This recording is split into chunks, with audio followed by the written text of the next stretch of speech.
Elin. Fy enw i yw Manon John. Fy enw i yw Griffith Edwards. A ni yw Cyngor Cymreicdod Ysgol y Frenni. Pwrpas y Cyngor Cymreicdod yw i cadw iaith Gymraeg yn fyw.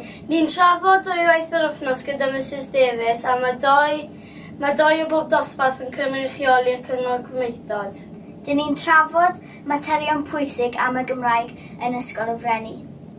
Yn ystod y blwyddyn, rydym wedi bod yn trefnu llawer iawn o bethau fel Shwmae, bore coffi, diwrnod y llyfr a Susan Kerry'n dod i gweld ni.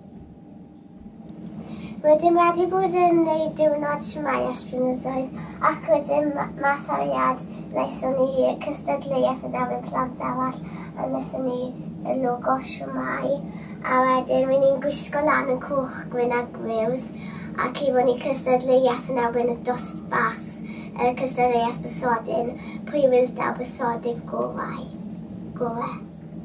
A rhywbeth arall wnaethon ni oedd cynnal bore coffi i rieni dod ac ar ôl hynny penderfynodd lot o rieni mynd ati dysgu Cymraeg a gwneud dosbarth Cymraeg. Ar diwrnod Shwmae, daeth Susan Kerry i trafod gyda blwyddyn 5 a 6 i gweud sut wyt hi wedi dysgu siarad Cymraeg.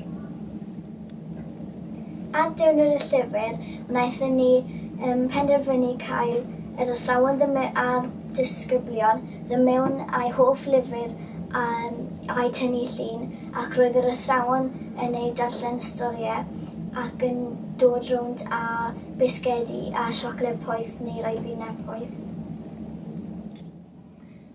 Catrin Davies ydw i a rydw i'n ddirprwy brif athrawes yn Ysgol y Frenni, Crymych. Dwi hefyd yn gydlynydd llythrennedd yn yr ysgol. Ffurfiwyd Cyngor Cymreicdod Ysgol y Frenni ar gyfer diwrnod Shwmae yn ôl yn yr Hydref diwetha a gafon ni 2 o bob blwyddyn yn aelodau o'r Cyngor Cymreicdod. O'n i'n teimlo fel staff yr ysgol, oedd y plant yn siarad yn rhydd gyda ni trwy gyfrwng y Gymraeg, a dim un problem i gael nhw siarad gyda ni trwy gyfrwng y Gymraeg, ond mae wedi mynd yn broblem i gael nhw siarad Cymraeg gyda'i gilydd yn yr ysgol ac ar y iard chwarae. Felly o'n i'n teimlo cael y plant yn rhan o'r Cyngor Cymreicdod a iddyn nhw sylweddoli pa mor bwysig oedd bod y plant yn siarad gyda'i gilydd trwy gyfrwng y Gymraeg.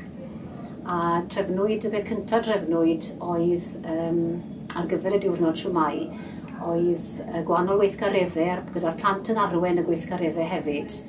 Yn ystod y bore gafon ni gwahanol stondinau a fydd y plant yn meddwl am eu hoff eiriau Cymraeg hefyd.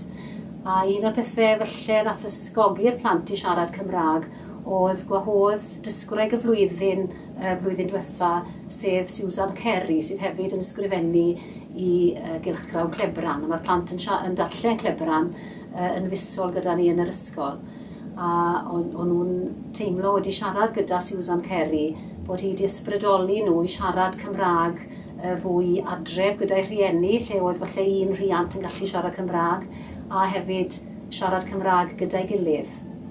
I ni wedi yn y gorffennol hefyd yn dilyn diwrnod Shwmae y flwyddyn cynt, cynnal bore coffi a gwahodd y rhieni ddod mewn ac yn dilyn hynny aethon ni ymlaen i drefnu dosbarth Cymraeg ar gyfer y rhieni yn y ganolfan addysg gymunedol drws nesa. A mae nifer o rhieni wedi erbyn hyn wedi ceisio aroliadau a wedi dod yn eitha rhugl yn eu Cymraeg ac yn falch iawn bod nhw'n gallu helpu eu plant yn yr ysgol a helpu nhw gyda'i gwaith cartre a gyda darllen ag ati. Ar ddiwrnod y llyfr eleni, fe benderfynodd y Cyngor Cymreicdod i bod nhw am godi arian ar gyfer prynu offer ar gyfer darllen ar yr iard chwarae. Felly aethon ni ati ar ddiwrnod y llyfr a oedd hefyd yn agos i dathliad T Llew Jones a fi oedd y plant yn dysgu cerddi T Llew Jones yn ogystal a trefnu diwrnod codi arian drwy peintio ei wynedd a peintio wynebau, cael tatŵs ar ei wynebau, a fe godwn ni ddigon o arian i gael mainc, a honno'n fainc allan o ddeunydd wedi ailgylchu ar yr iard mwyn hybu darllen yn yr awyr agored. Dwi'n teimlo bod Cyngor Cymreictod Ysgol y Frenni yn heiddi ennill y Gwobr yma am eu brwdfrydedd nhw yn ystod y flwyddyn ac am eu holl syniadau, a hefyd mae wedi gwella Cymreictod ar yr iard chwarae a fel mae'r plant yn siarad Cymraeg gyda'i gilydd yn ogystal â tynnu rhieni mewn i'r gweithgareddau a cael y rhieni sylweddoli mor bwysig yw siarad Cymraeg gyda'i plant. Wedyn wedi dangos y siampel i pobl sydd ddim yn siarad Cymraeg mor dda, a nawr maen nhw'n siarad Cymraeg yn well.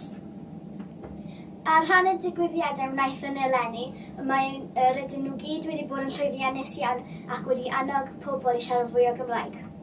Mae di fod yn hwyl i fod yn y Cyngor Cymreictod blwyddyn yma, licen ni neu'r blwyddyn nesaf to.